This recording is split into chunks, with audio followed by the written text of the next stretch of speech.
This video is for those of you who, like myself, are driven by the weight of moral responsibility that comes from comprehending what truly is the liberal agenda. I don't have to tell you that there is no democracy without freedom of speech. There is no equality and fairness in the rule of law without an independent justice system.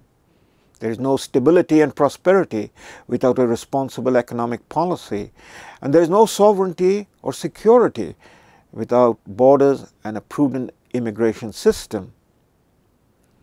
We all together see the problems, but evidently we are not all on the same page when it comes to solutions.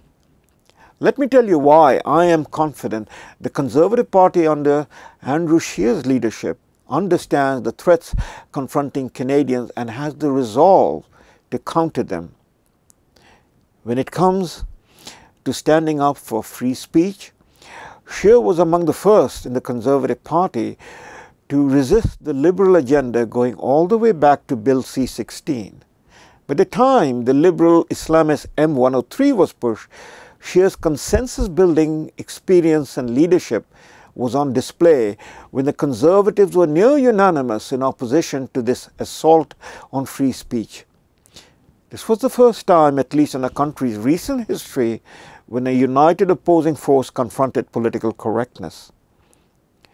When it comes to ensuring that we are all equal under the law, it gives me pride to watch how the Conservative Party is doing all it can to hold Justin Trudeau and his cabinet accountable for their relentless effort to politically influence prosecutorial independence in our judicial system. At the center of the SNC-Lavalin scandal was the attempt to influence the former Attorney General Jody Wilson-Raybould by lobbying on behalf of special interests and placing political expediency above the rule of law. When it comes to economic stability, the Conservative Party recognizes that the debt burden passed on to our children and grandchildren is totally irresponsible and morally bankrupt. Would not it be nice if budgets balanced themselves? But it's just not the way of the world. The Conservatives are determined, and so am I, to balance the budget and to take the government's foot off the private sector's neck by repealing the carbon tax. And finally, when it comes to our national sovereignty, border security, and a prudent immigration policy, Andrew Scheer and the Conservative Party have yet again been on the right side of these critically important issues, going all the way back to Trudeau's infamous "Welcome to Canada" tweet that triggered the illegal migration crisis.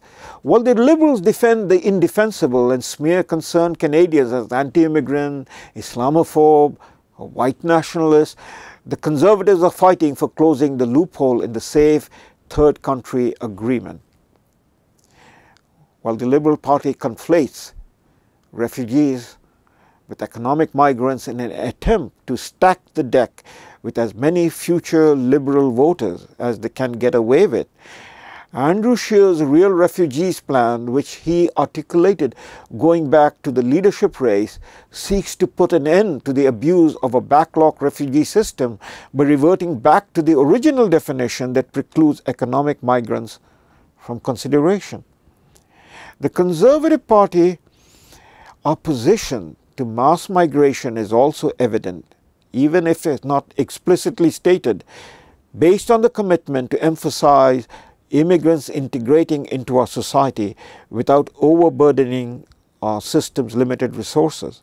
Likewise, the Conservative opposition to the UN Global Compact on Migration was another important indicator of the contrast between Trudeau Liberals and the globalist agenda, and Scheer Conservatives and the first obligation to protect Canada and keep secure Canadian interests. Let me remind you that since the Act of Confederation in 1867, there are only two parties that have governed Canada, the Conservative Party and the Liberal Party. This is not about to change. And any change that goes to weaken and divide the Conservative Party can and will only benefit the Liberal Party. Both of these parties, given their respective strengths and weaknesses, have built this country of ours to be one of the most envied countries in the world. We are also one of the oldest democracies in the world after Great Britain and the United States. There is no third party in the country that could realistically anticipate governing Canada in the foreseeable future. But it is only the Conservative Party of Sir John A. Macdonald that truly has the vision and the interest of all Canadians as one people in one country under one rule of law to provide for peace, order and good government. The present-day Liberal Party of Justin Trudeau is not the party of Sir Wilfrid Laurier, dedicated in the same manner as was Sir John A. to the vision of one Canada, nor is it the party of Mackenzie King, Lester Pearson, or even Pierre Trudeau. It has morphed into a cult led by a leader whose mask has fallen, revealing Justin Trudeau's inner mindset and temperament of an individual who, when asked in 2013 which country after Canada he admires most, the future Prime Minister of Canada gushed forth exuberantly, "There's a level of admiration I actually have for China." And when asked why, he replied, "Because their basic dictatorship is allowing them to actually turn their country around on a dime." There you have it, my friends, right from the mouth of the 23rd Prime Minister of Canada, that he has a fascination for dictatorship and his express inclination to turn things around on a dime as dictators do, which he displayed in expelling two of his senior-most former female cabinet ministers from the caucus and the Liberal Party. This should be worrisome for anyone who cares and cherishes the traditions of our 150-year-old parliamentary democracy. In these circumstances, weakening the Conservative Party under the leadership of Andrew Scheer is to play the fifth column for the Trudeau Liberals. I say this as someone who was once a candidate for the Canadian Alliance Party and witnessed how infighting on the right gave a free pass to the Liberals for more than a dozen years, to the great detriment of our democracy. My friends, vote splitting among Conservatives has never served our country well. Let me further remind you that perfection belongs only to God. We do not dwell in the city of God, but in the city of man, with all of our weaknesses and our folly mixed with our goodness and our deep desire to build a good society for all. This requires, most importantly, that we take the beam out of our eyes and see our world as it is, and not as we imagine. You and I know that best is often the enemy of the good.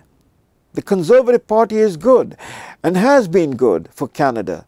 It founded Canada and it remains dedicated to the good of Canada.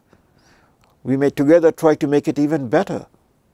But if we seek to do so, it needs to be from the inside as Conservatives.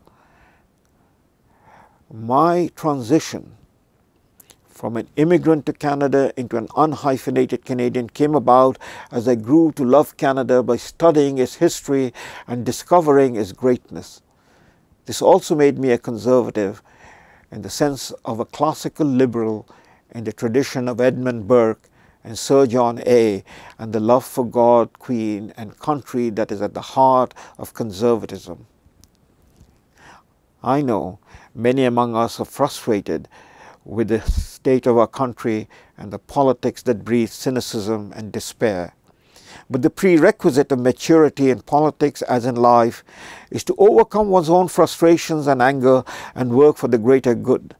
A good society protects the basic rights of an individual as the ultimate minority of one against the many, for there is no freedom without the individual being a free person.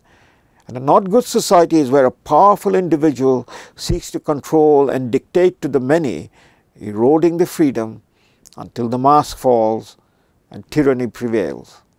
We are at a moment in our history, I believe, that another term to Trudeau Liberals will push us so far down the path of the globalist agenda that when Canadians awake to the situation, it will be too late.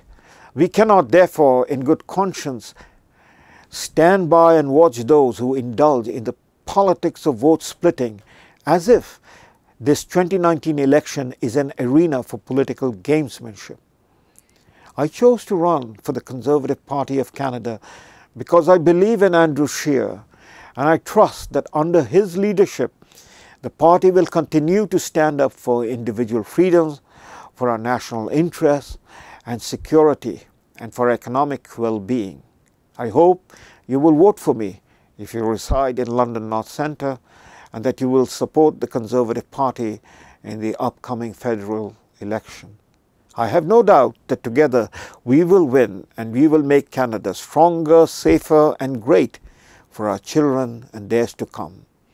So let us stand together as a band of brothers and sisters, as patriots, for the love of our country, true north, strong and free.